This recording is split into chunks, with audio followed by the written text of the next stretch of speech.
turn 30. Yeah, this is going to be compromised this lap, isn't it? But the back marker is going to get out of the way. But Dries van Voor, slight hesitation before he committed to the inside line. It should be a lap that moves him up. Start at 9:22.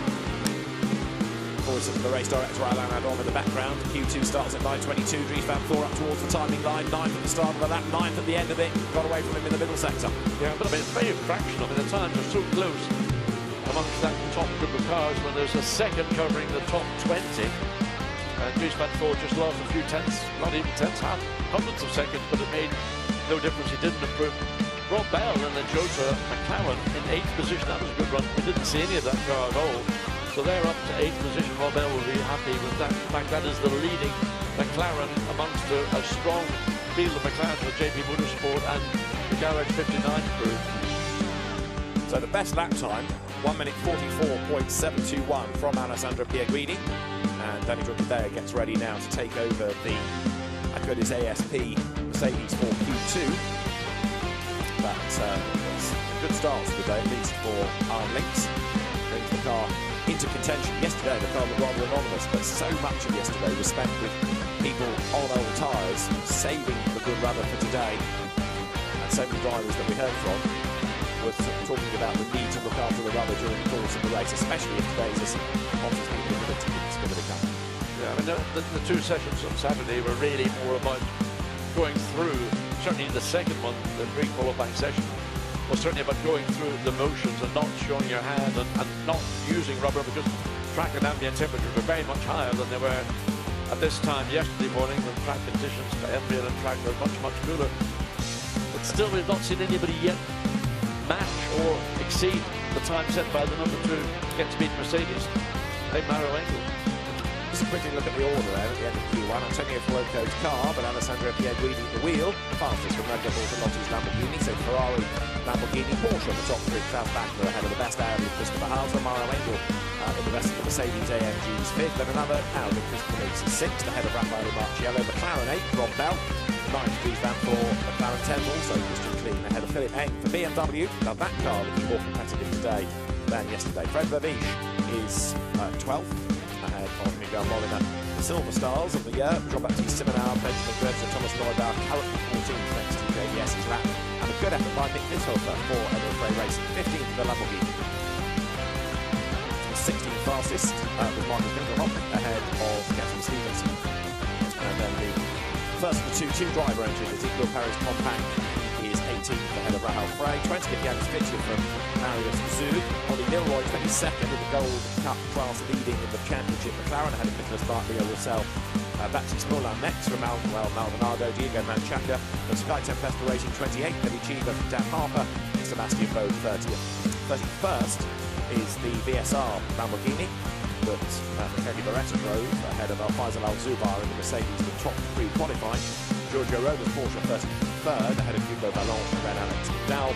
Isaac Lopez 26th ahead of Hugo Delacour, and then Arnold Robin, whose Audi was in the wall yesterday. Ralph Boehm 29th, and then Maciej Blaga is 40th. Let's hear from the man that's fastest in Q1, Alessandro Pierguidi, who's in the pit lane, and so too is Gemma Scott. Alessandro, great to see you pushing so hard out there. It was purple after purple after purple.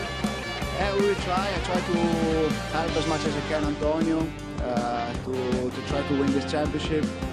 So far we start quite good, but still a long way in front of us. Let's see Q2 and Q3. For sure the lap time will improve based on the weight effect of the car, where the fuel will be less. But I was pretty happy about the car, about the balance we found.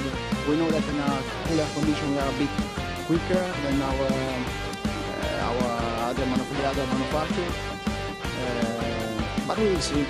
Better to start like this and we will see the rest.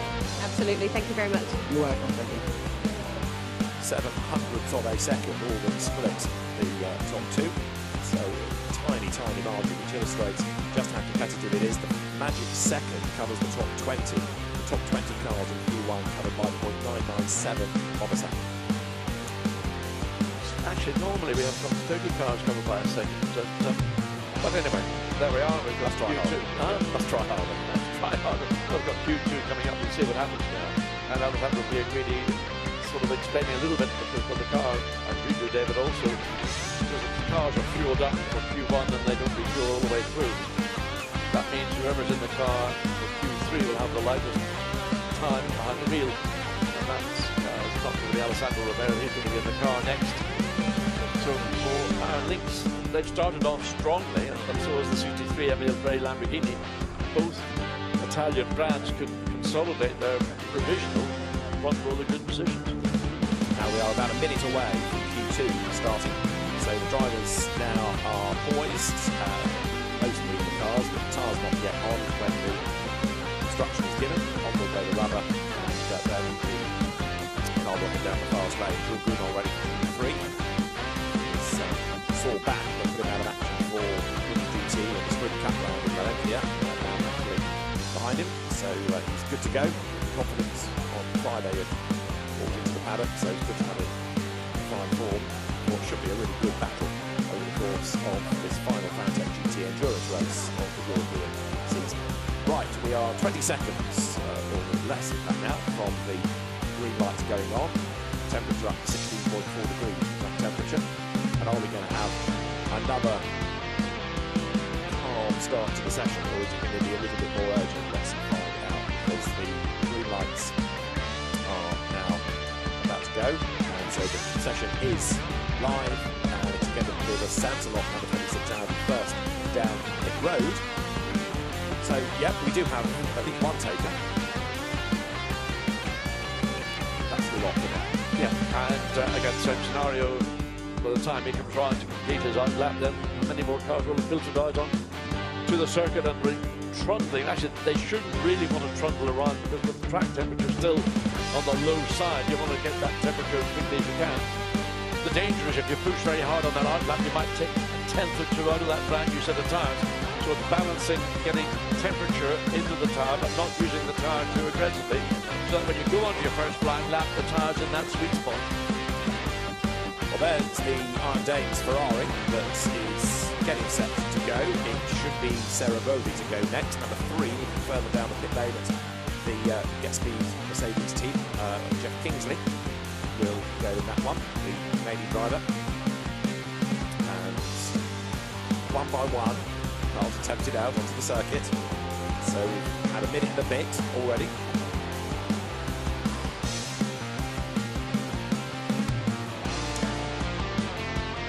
It is still Sunday morning, and for many people this is a really rude hour of the day to be on. There is the time difference to factor in. I can't believe that they're listening to the Archers Omnibus. That one too early for that, so there must be a lot of these negatives coming up espresso. At 12 half asleep, the car that Matthew Drury will take out. You almost want to walk up to a team and clap your hands and say, come on, the session's live, you know. They might get the message in a moment because an Audi will come howling past the pits. I mean, to me, the team is sitting in the pit lane. They've reckoned that we've got one shot. They're just going to go out and do one run. Whatever we get, they're not going to go out in. They're just going to be go out, do your out lap, try and find a clear lap. Says Argazu goes on to his first flying lap.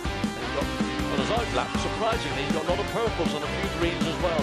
I wonder why would that be? I think because he's the only first car on the racetrack, he's got purple and green. I know what you mean about just doing one shot, but I can't remember any other circuit this year being quite so quiet at the start of each portion of qualifying. I think you've summed it up. It's nothing to do with the competitors, it's the circuit. Yeah. It's what this circuit does. It's the most contrary racetrack in terms of what it gives you in terms of right now we've got 12 minutes to go. It's roughly coming up to 25 past 9 in the morning. In 5 minutes time the track character will be different to where we are right now, and that's the trick of Barcelona, is putting yourself on the track at the point where the track is going to give you the best opportunity to get a solid time. So Cesar Gazzo will set the target time for what it's worth, because John rightly says he's one of only 4 people that are on the circuit right now. So talk amongst yourselves. Cesar Gazzo, then, of course, we now will start to analyse not only the order within the subsequent 2 sessions, this Q2 and then Q3, but also what that is doing to the average. So there'll be the lap time and the average lap time. The order of the grid, allowing for the penalties anyway, won't reflect necessarily what we have in the individual the qualifying. So the lap time, here it comes, is a 1:45.343. That's not a bad effort. It's good, isn't it? Yeah. I think that's a very good effort. First flying lap, 1:45.3. So I think that Crew could be pretty happy with that first flying lap from CesarGta, and it'll be interesting to see how long it is before the rest. Jack Aiken, probably the most likely driver on track right now, the 63 Emile Frey racing Lamborghini, that might improve on that 1:45.3, but he's just certainly on his outlap, coming into sector 3 as we speak. So he'll be going on to a flying lap very shortly. Waiting to see the car from our top position. We can see the exit of turn 16. So waiting for Jack Aiken. That's not the Lamborghini, that's the Skytech Hester Mercedes going on to its flying lap. It is indeed. She comes over the timing line now, and this is Jonathan Queen, the wheel of it. So here he goes onto a flying lap now. The clock is running, and CesarGta's lap time remains the target. Tyler Cook in the Lycra Lambo is on a 48.3. Let's just ride with Jonathan Queen around the Circuit of Catalunya. Okay, through turns 1, 2, then this long, never-ending great corner. Suddenly we're cutting back again, backwards and forwards and backwards and forwards. Anyway, into turn 4, we missed what happened at the exit of turn 3 for Jonathan Wee. Round turn 4, let the car swing way out to the outside of the corner, then you bring it back, get over to the right-hand side of the track to make your entry into the always difficult entry into turn 5. The way the track goes from negative into positive and back again on the exit, then the straight line through the curve of 6, which is of no consequence whatsoever. Line it up for 7. Don't be over ambitious going into 7, but get it nailed when you transfer to the right to come out of turn 8, up the hill, get the curve on the inside, but watch on the exit because you're looking slightly skyward from the driver's position. Now you drop downhill. Now you can get on it, 1st gear, you're in 5th gear probably, all the way down, then a late break into turn 10. Swing it in, let the car run wide, but force take in the middle of the track to get to turn 11, which is now just a straight line as well. Never ending, we talked about never ending turn 12, one of these long corners here in Barcelona. Now a big break into turn 13, but you can roll it in there rather than head brake too heavily. Then now you do have to brake 14, then the cut back to 15. Don't use the curbs aggressively, that'll unsettle the car. Now turn 16, the last chance you've got to make up any ground that you may have lost.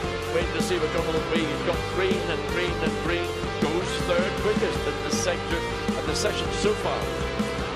That's a good effort, as the average times now, topped by number 26 Audi. Jack Aiken, however, has done an absolute best in the middle sector. You're still riding with Jonathan Wee, but that is Jack Aiken, but he's got traffic ahead of him coming out of turn 12. Yeah, and there's not just one car, there's 2 cars we've got past the Mercedes, but that will have had an effect on this time. Aiken was the driver I felt possibly had the opportunity to go quicker than CesarGta, who set that time very early, 1:45.1. So Jack Aiken has been compromised, comes up across start finish line. Frederick Sandorf goes 3rd quickest. Jack Aiken manages in that sector, go quickest overall, 1:44.930. And Frederick Sandorf has just put the number 7 McLaren second as he goes through. That's a really good lap. That is second on the average, but Frederick Sandorf quickest of anybody in Q2. So 1:44.655 now. Frederick Sandorf is fastest in Q2. That's a really good lap. Good lap from McLaren as well. Yeah. We have not seen that pace. We've seen good pace from McLaren. Again, up at the top of the circuit, turn 9. Garage 59. Dean McDonald slides down the inside of the 20 Mercedes. So can he continue? He's got green, 1st and 2nd sector. But Peter Niederhauser, 25 Central Lock Audi, 0.4 of a second up sector 1. David, you're in heaven here. Well, Patrick Niederhauser has been a little star this season, and he's underlining the point. You're looking at number 159 then, Dean McDonald coming down towards the chicane. Niederhauser behind him on track, personal best in the middle sector, absolute best in the 1st. Let's get Dean McDonald across the line then, having been the Pro-Am Sprint Cup champion, crowned at Valencia, comes across the timing line, goes through their 4th. That car is on the average, but 2nd in Q2. That's number 33 Audi that's going to transpond the clip, but it's one ahead of him, Patrick Niederhauser, that could go quickly. His Vincent Abril has just gone fastest in Q2. It's McLaren 1, 2, 3 at the moment. Patrick Niederhauser up towards the timing line, and he goes fastest then. So Patrick Niederhauser does a 1:44, 1:38, quickest in Q2, quickest on average. Quickest overall lap all weekend by Patrick Niederhauser, so that is the benchmark time now. Jules Gunnar looking at timing and scoring. Where are we? Where is my Spanish co-driver? Well, I can't even see him so far. Well, Danny Youngada is in 9th for the overall classification so far. But anyway, that will be concerned because this is the car that he ultimately will be concerned about, the 71 Iron Lynx Ferrari. Yeah, Danny Youngada 9th in Q2 and 4th on aggregate, number 88 Mercedes there. So, Alessio Rivera, this remember is the car that was fastest in Q1. Rivera's done 2 personal bests. Comes then now through turn 13, drops down the hill into the chicane, sets it up, goes left, goes right. Try not to bounce over the curb, up the curb on the exit though. Then nail the clipping point for turn 16. Onto the pit straight, timing line beckons, he will break the beam, and number 71 Ferrari does a 1:44.553, so it's 5th in the session, and 2nd on average now is number 71 Ferrari, 2nd on the aggregate. Don't know what's going on at McLaren's, but they've got 3 cars in the top 5 in this second Q session. So there is Dean McDonald. I mean, you're talking about Patrick Niederhauser being a star. Dean McDonald is a British star, shining very brightly indeed. Look, that fastest sector 3. Totally agree. Dean McDonald then now fastest in Q2, a 1:44.109, best lap of the weekend. And that car is 6th on average. Now, what about Danny Youngada? Down, down, down in the 3 sectors. That's not a happy face. Do you believe in the power of thought? Because that's what Jules Gunnar is trying to do. He's trying to get Danny Youngada just to find another 3 or 4 tenths of a second. And Christian Klein doing likewise. He doesn't have the cool hat that other team members have at JP Motorsport. Dennis Lynn there, standing over the back of the chairs, watching what's going on, and they're watching this man, Vincent Abril, hustle on in number 111 then. So this car, 4th on the grid provisionally, Vincent 3rd in Q2. Snakes his way up the curve. That's when Christian had a spin yesterday and was totally honest about it, said I ran out of talent, but that car looks a real handful. Oh, that was not nice at all going into turn 9, and he pulls over to the left, lets, I think on Dean McDonald coming through. The car looked like there was 0 grip at all, and now Vincent Abril was caught unawares by the fact when he turned the car. The whole car looked like it yawed itself across turn 9. Jealous about the hat, love the hat. Alessio Rivera goes through, 2nd fastest now, number 71 is just a 10th down on the aggregate, still 5th in the session. Vincent Abril trying to regroup and giving away really 2 seconds in the middle sector. So what happened to Vincent on that song? Goes and starts all over again. Ricardo Pella, the stand-in driver for Kelvin van der Linde in the 32 Audi. He's got a personal best there. He is coming down into turn 10. Yeah, Ricardo Pella we've seen in DTM this year. He's a quick driver, that's for sure, but brought into the WRT ranks to replace a poorly Kelvin van der Linde. We wish him well, and as he comes towards turn 13, Ricardo Pella goes into the right-hander, but he's dropped the time in that middle sector. Wouldn't be in the car if WRT didn't rate him, because this has always been, if you like, the gun car. So you're not going to put somebody in that the team doesn't think is going to be able to deliver. So Ricardo Pella should be quick because Nielsen's on a good lap. Ricardo Pella 6th on the average now, and he's 8th in the session. So that middle sector, not a good sector for Ricardo Pella, but it shows that he's got lap pace 1 and 3. So there is the sister car to the 71, Nicholas Nielsen behind the wheel. And that middle sector, whether that's traffic related or whether they just can't get the Ferrari hooked up. It's the final sector normally is the one that's the troublesome sector, but we've seen a lot of purples being scored in this race, backed out of it, looking for again space. He's got 1 minute and 50 odd seconds. It'll be 1:45 or less when he comes across start finish line, so he'll be able to complete his final lap before checking the flag is unfurled. So Nicholas Nielsen then tries to push in the last sector to get the speed up, the momentum up, ready for the next lap. Number 19 then is another rapid-looking Emil Frey Racing Lamborghini. Giacomo Super Trofeo champion, Italian GT champion, who is at the wheel, and he's done a personal best in that first sector. Just looks good, doesn't it? Yeah, but again, the way the cars are floating through the exit of turn 9, we saw that mostly with Alessandro Bill. The car looked really, really loose. And even the Lamborghini coming through the exit looked like it was just tippy-toeing its way out to the side of the racetrack. So there is Altway. Again, middle sector, time loss. His teammate, Stuart White's done a personal best in the first sector as well. Number 14, Lamborghini, but down now into the chicane comes Altway. There is traffic up the road, but he might be able to dispense with that on the pit straight. Let's see.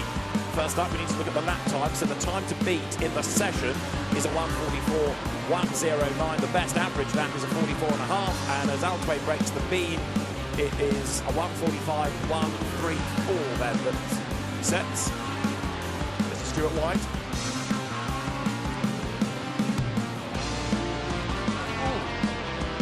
Took a big chunk of the curve in the middle of 14 and 15.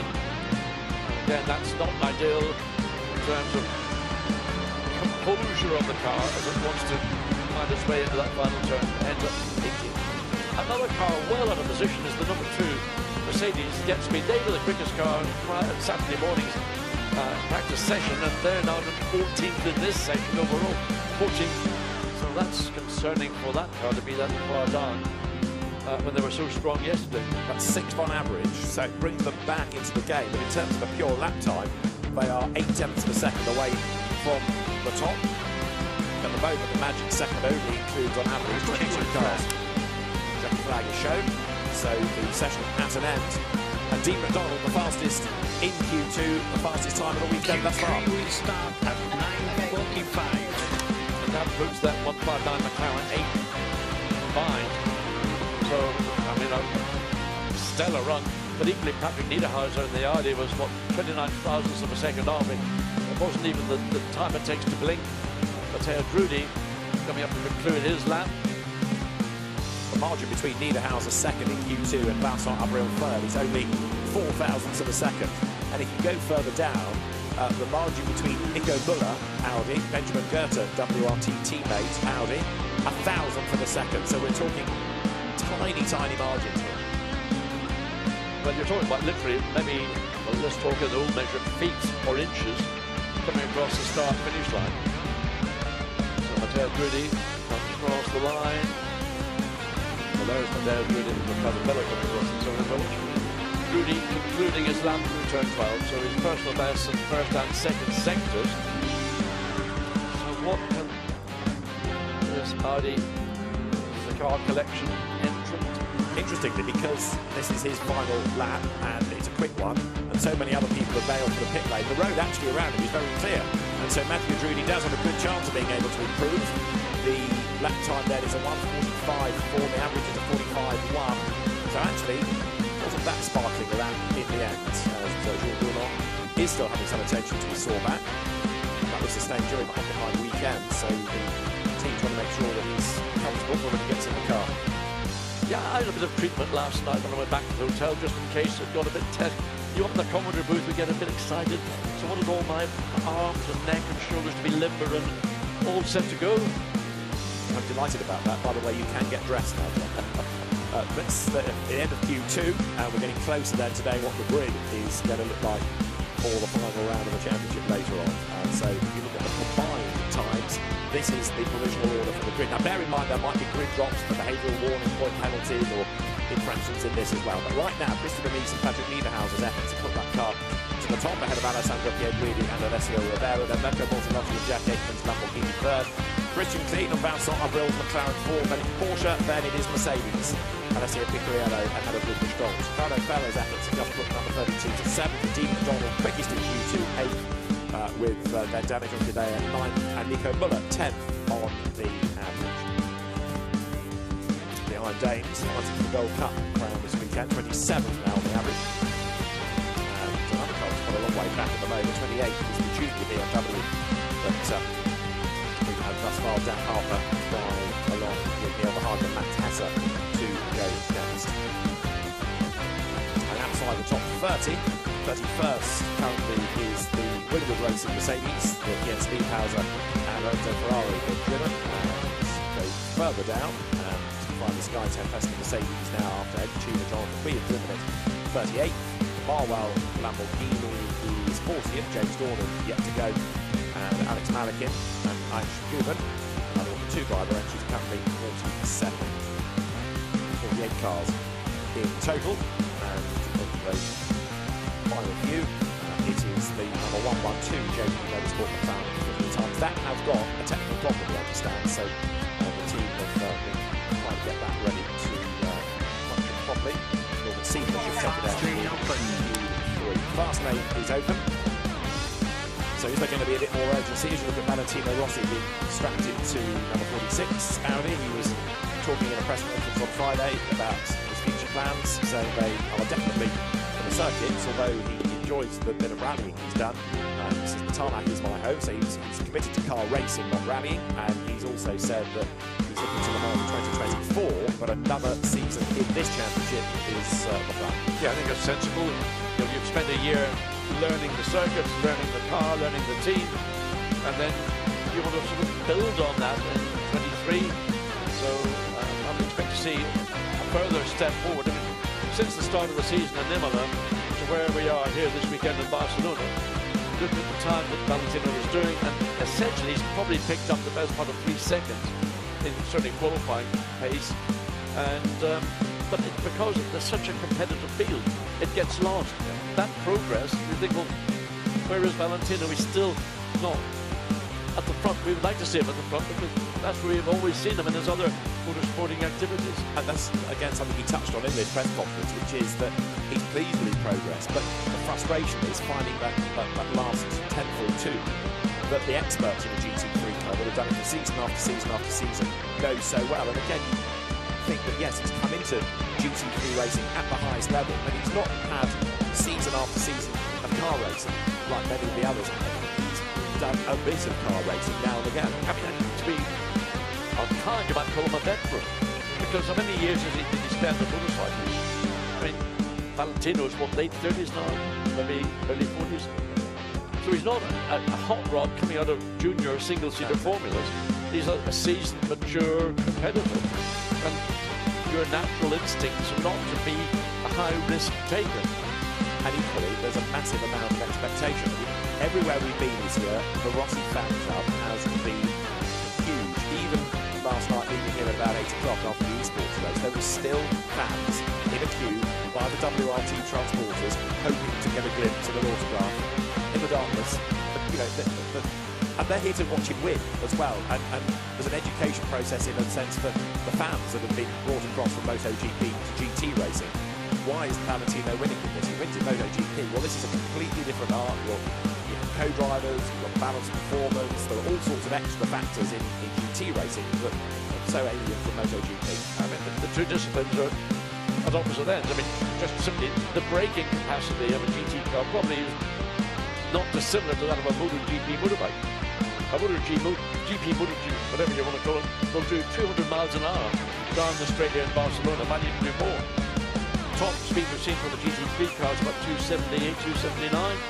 So it's 40 kilometers down in terms of 175, 25 miles an hour down compared to a MotoGP bike. But of course, these cars, they brake really late. Their corner speeds are probably very similar. Considering a MotoGP bike weighs what, 200 odd kilograms, maybe less, and a GT3 car's over 1,000 kilograms. So you're a million miles apart from the two technologies.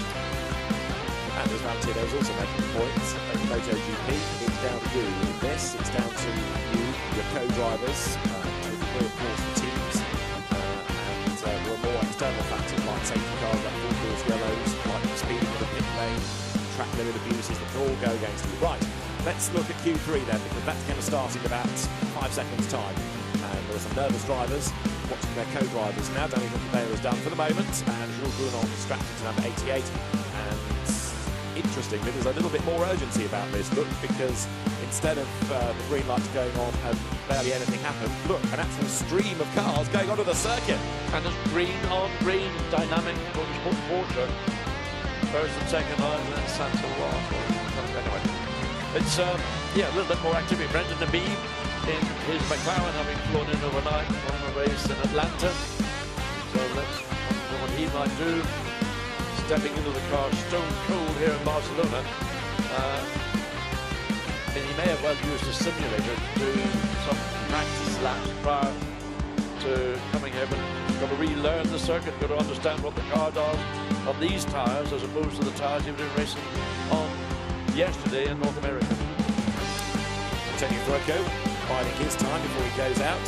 So got maybe a bit previous in saying we had a stream of cars. We had 5. We've now got 6 that have ventured out, but A dribble of cars. a dribble, that's what it is. Yes. I'd like to avoid the dribble. There is Brendan Reed. Let's see what he can do. That himself a bit of traffic that there is so far. But of course, we'll get everybody out, and the circuit's going to get busy, and the Audi, the Porsche. That was a little bit aggressive. I mean, clearly, I'm not going to concede track position because I've got an opportunity on my flying lap, first flying lap. I don't want to have 2 Porsches ahead of me. I'm happy to have 1, but not 2. The Otto and the Audi. The Porsches are those of Matteo Cairoli and Mikkel Pedersen at the moment. For the Dynamic Motorsports team. 83, Michel Gatting at the wheel of the Iron Dames Ferrari, and as John was saying, Brendan Reed, confident from the States, is in McLaren number 7.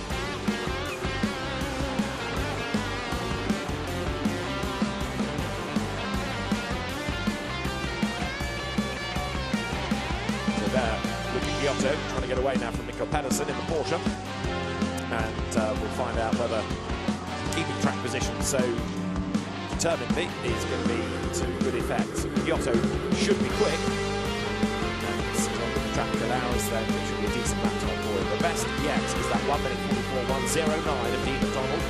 Can we get people into the high 1 minute 43s? I'm not sure. I thought we might have seen a 43, certainly in that first session. But then the cars were at their heaviest, now they're at their lightest. As in 15 minutes now it becomes 12. We're watching Brendan Nabib. It's a pretty big task he set himself, not having driven here all weekend, to jump in Q3 and get out there and try to support his car and team. Well, there, Michel Gatting presses on, and these are the Gold Cup contenders, don't forget. They are Dames Ferrari versus the Inception Racing McLaren, so worth keeping an eye to, and quite something with the Iron Dames crew came through as category champions. Dennis Lind has just joined the track, by the way, the 111 JP Motorsports McLaren.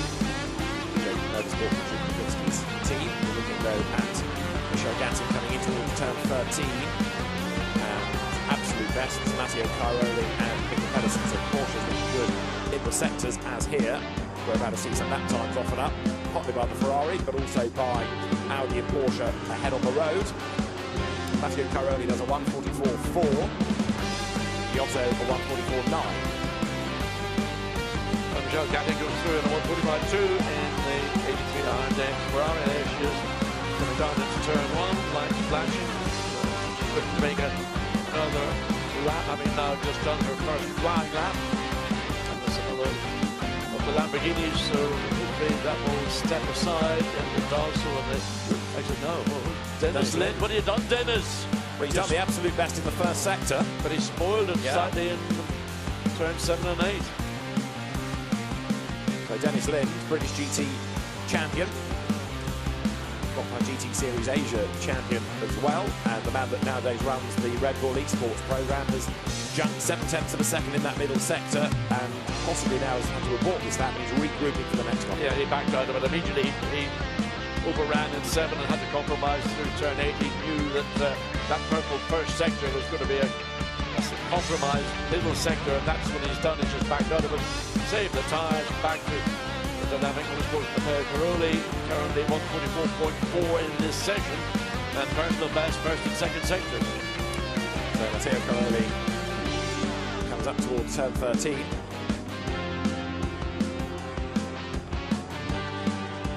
Former Italian Carrera Cup champion, Matteo Caroli, comes then now out of the chicane. And best lap that he has done is a 1:44.407. Is this going to be any better? It is. It's a 1:43.955. So he's done it. He's into the 43s. Matteo Caroli, best lap of the weekend. And not only was it the fastest lap, it was the neatest and tidiest of all the fast laps we've seen. Matteo Caroli did not try and be aggressive in those final 3 corners, certainly 14 and 15. Carried the speed all the way through and got that stunning final sector, 34.2, and now the first and only car to get into the 1:43. And this means now that Jules Gounon is ready to go into battle. We've had the first third of the session, so 5 minutes done. And 88 Mercedes then, which is currently 18th on the average, needs to get out on track and bolt in a good lap. Might only be one shot, let's see what he can do. I think most people are getting 2 out of the 7 tires, aren't they? Well, a good 8 minute in the bill, and the back of the McLaren seems to be grips in it, let's go. That was Nikolai Schergaard about to start a lap in the Garage 59 entry. Quick young Danish driver goes over the timing line and is being chased then by Enrique Chabot, also very, very fast, the McLaren driver behind him. So they head into turn 1. This is the car that Dave McDonald sent that quickest sector or qualifying 2 in. So that car is, we know, a quick car, but we've only seen one car break the 1:44.2 lap. That's the 54 Porsche. Shelgar, Nico Shelgar through, coming up to the end of sector 1 shortly. Green, purple, or and there he's got a green. So first proper flying lap. So at a spin, and that's the Man Panda Mercedes, isn't it, that has looped it. And it looks like they might be looping it again, but he gave it too much gas on the grass. Gas on the grass. Well, hopefully it's not going to be in the way. The road hopefully will be clear. Because of course if there's a yellow out, then that affects what people can do in that sector as way up the curb bounces Schergaard. Yeah, again, it's the way the McLaren, when it's on throttle on power, the back end just slides around a minute. I think that's what we saw in the previous session with Bounce under Brill, but certainly, well, purple, look at that, 0.2 of a second virtually up in that little sector in spite of the back of the car looking like it's just on the ragged edge. So Schergaard could eclipse Matteo Caroli's. Dennis Linden has just become, by the way, the fastest McLaren of all, going 4th in this session. But this should be a time that Dennis Linden will maybe look to. Schergaard could potentially become even the second car below the 1:44. Well, Schergaard here could also be in the 43s, couldn't he? Because he breaks the beam. This has been looking a good lap. It is. It's a 43.956. Then he's 1,000th of a second slower than Matteo Caroli. 1,000th of a second. 2 cars now broken that 1:44 barrier. A Porsche and this car on screen, the McLaren. If anybody says that GT racing isn't close, show them this timing screen. 1,000th of a second between the top 2 cars in Q3. It also means that there are 93 thousandths between them on average. So it's Porsche, McLaren, Audi on average, the top 4. Remember Audi? I certainly do. But that Audi, the best. That Audi is not the 32, which is the one we always think is the benchmark, but they have not been this year as often as normal the benchmark Audi team. Well, that's number 20, which should now be Dominic Baumann, who, as we were discussing in the sessions yesterday, has given away some points because they elected to race at the Bronze Cup at Spa. Dominic Baumann couldn't race as a bronze because of his driver grading, and so he has been removed from the points from Spa, so that he sits on the same number of points in the Pro-Am with his co-drivers, and therefore he and Valentin Pierberg can win as a team, which is not a nice touch from Dominic Baumann, because otherwise he could be Pro-Am champion without having done all the rounds at the expense of the man that's effectively footed the bill. Here is Enrique Chavez, and Dominic Baumann has gone 4th in the session, incidentally. Right, what about Chavez? This looks all right, doesn't it, in the McLaren? It's maybe not as convincing as Schergaard was, but it's on the timing. First and second, 14th in the second, 1:44.4. So that's a good run from Charles Betts. 32 Audi, personal best, first and second sectors again, as you'd expect from this car and this team in their final race for the Audi brand. So Charles Wirtz goes across the timing line. That puts the car fourth now on the average, and in the session, fourth quickest as well. Now, what about Gounon? He's on track. He's ninth so far in Q3 and comes now into turn 3. So 88 is 7th, and number 71 Ferrari is back to the top on the average. And don't forget that would give them a point for pole position. So Jules Gounon, a lot of hard work for the Frenchman as he comes down the hill under the exit turn 4, and that on-board shot into 5. So, well, that's a personal best for Gounon. Need a purple or 2 to help his cause. Looks pretty good all the way through 7 and 8 up the hill, and into this blind apex, and then where's the exit? Well, it's just there. Then the drop down the hill, so coming up to the conclusion of sector 2. Will it be green? Will it be purple? No. That's going to be a disappointment. That's not going to help the overall position or this car's classification in qualifying 3. He's needing to find about 0.6 of a second to be right up at the pointy end. The best Mercedes in the session currently is that of Dominic Baumann. So Jules Gounon comes down towards the chicane. He's got one more lap if he can really wring the neck of this car, and he will stay out there. So let's see what this lap is. Needs to get him further up the grid, even if it's not the ultimate fastest. Good sectors might help. Goes through 8th fastest then. So that puts Jules Gounon 8th on the grid, but still only 10th in the session. He has got time for 1, maybe even 2 more laps if the tyres permit. The busier bit of the racetrack. Well, this is the 32 Audi, that's Charles Wirtz. You've just seen the times from Europa, but look at those times, that final sector. So clearly he was looking for clear track position. We're right on board with Charles Wirtz as he comes through the exit of turn 3.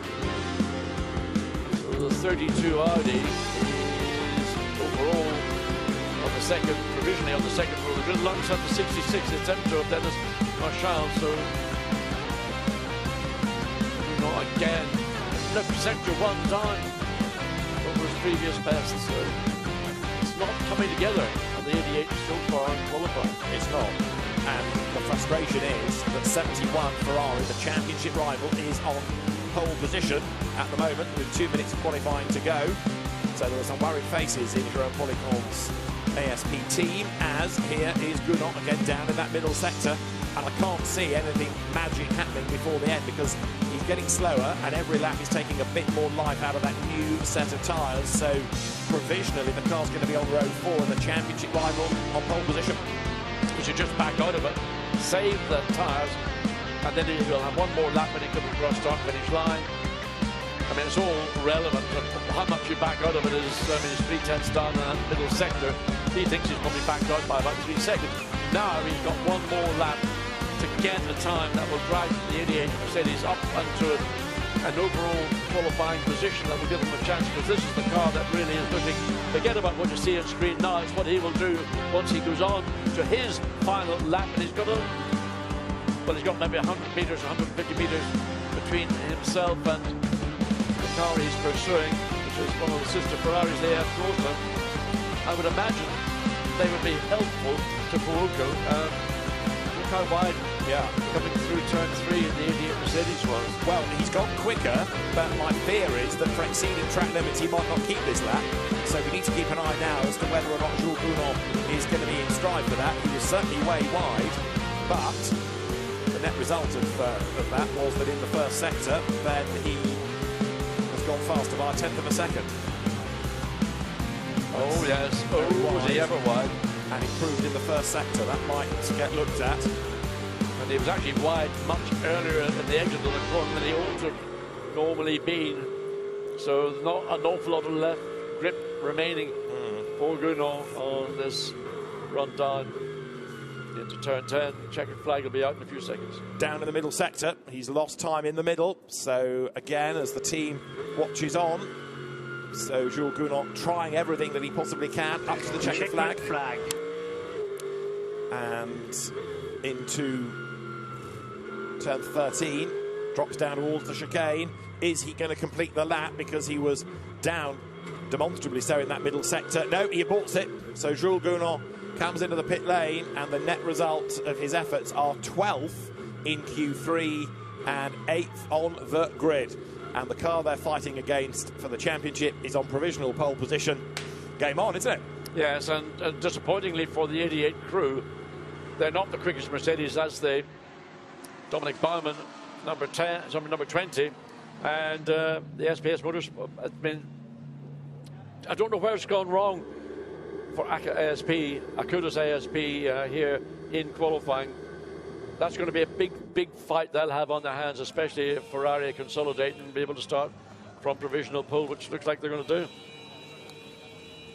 So, Alessandro Pierguidi, Alessio Rivera and Antonio Fuoco are on pole position by 0.003 of a second from Klaus Bachler, Alessio Picariello and Matteo Cairoli. And then Mirko Bortolotti, Jack Aitken and Albert Costa are third on the grid. Albert Costa, of course, Spanish driver, and big following for him here as well. And after a frustrating season for him, he's another driver keen to go out on a high. I mean, we've talked about the championship, but bear in mind, of course, there are lots and lots of people on this grid that couldn't give a whatnot about the championship. They want a win or a podium at least before the end of the season, so they're not remotely concerned about what's going on for the championship. They're concentrating on their race, and that's got to be factored into the calculations of the other teams. So there's Jules Gounod perhaps complaining about the balance of the car. Well, those hand movements, you can see they're doing this, indicating that there didn't seem to be an awful lot of good news coming through the steering wheel for Gounod, and unfortunately they're standing rather further back than they would like. Indeed so. Alessandro Pierguidi, Alessio Rivera, Antonio Fuoco are on the front row on pole position with Klaus Bachler, Alessio Picariello and Matteo Cairoli's Porsche for company. Mirko Bortolotti, Jack Aitken, Albert Costa fourth, and a great effort by Manuel Maldonado, Dean McDonald and Nikolai Schiergaard to top silver by a massive margin and to be fourth on the grid. Also the best McLaren ahead of Christian Klein, Vincent Abril and Dennis Lin, and Christopher Mies, Patrick Niederhauser with Lucas Legere take sixth. Seventh, Dries van Thor, Ricardo Feller, Charles Wirtz, and only eighth, Raffaele Marciello, Danny Juncadella and Jules Gounod, with Mauro Engel, Lucas Stoltz and Stein Scotthorst ninth, and Christopher Hauser, Mattia Drudi and Luca Giotto rounding out the top 10. Jota McLaren 11th, the Iron Dames 24th at the end of the session, and that third part of qualifying giving us the best time of the weekend, Matteo Cairoli doing a 1:43.955. Further down the order then, a few cars out of position. The Rover Racing number 98 BMW struggled a bit yesterday, still not really sparkling. It's down in 18, 7/10 away on the average. Sister car 23rd, Dan Harper, Neil Verhagen and Max Hesser. 36th is where Brendan Aribe, Ollie Milroy, Frederick Schandorf will start. That puts them quite a long way back then behind the Iron Dame, so they've got some work to be doing in number 7. They're ahead though of the Sky Tempesta Racing Mercedes. And in 45th, Nicola Goma, Mike Parisi and Loris Cabiru in the AGS Events Lamborghini. 48 cars in total, and at the back is the troubled 112 McLaren. But what happened to 51 Ferrari? We never really saw that, particularly after Q1, but it's 47th on the grid, so problems in the second and third parts of qualifying. Yeah, not going to be a lot of assistance to the sister car, other than at some point there will be overtaking and back markers, and that's the only way that the 51 might be able to assist is in an overtaker or a lap from the race leading, assuming that is the race leading 71 Ferrari. Well, let's just look back at qualifying then, that began in terms of Q1 and Q2 very calmly, very quietly. We did have this spin from Tyler Cook coming into turn 10, who looped it big time. And initially, Alessandro Pierguidi the fastest in Q1, and that was a good effort to set up the qualifying session for number 71 Ferrari. Danny Juncadella went out second in number 88 Mercedes and was able to bring that car sort of into contention. Mirko Bortolotti and Jack Aitken had been doing good things in number 63 Lamborghini, but Dean McDonald was the real star of Q2. He went fastest with a 1:44.1. Up to that point, the best time of the weekend. Vincent Abril and Dennis Lind, also McLaren drivers, very quick in their respective sessions as well. And so was Patrick Niederhauser, and so was Christopher Mies, because we're talking the thousandths of a second here across the cars. Jules Gounon, despite his sore back, getting himself ready, and he went out in Q3, threw everything at it, but it just did not come, as Nikolai Sjerdgaard had a bit of a slide, but was able to get that car second in Q3 and to start fourth on the grid. And then there was contact there as Dennis Lin got into the back of number 51 Ferrari. That's why the car had big problems, and Dennis Lin had to head to the pit lane.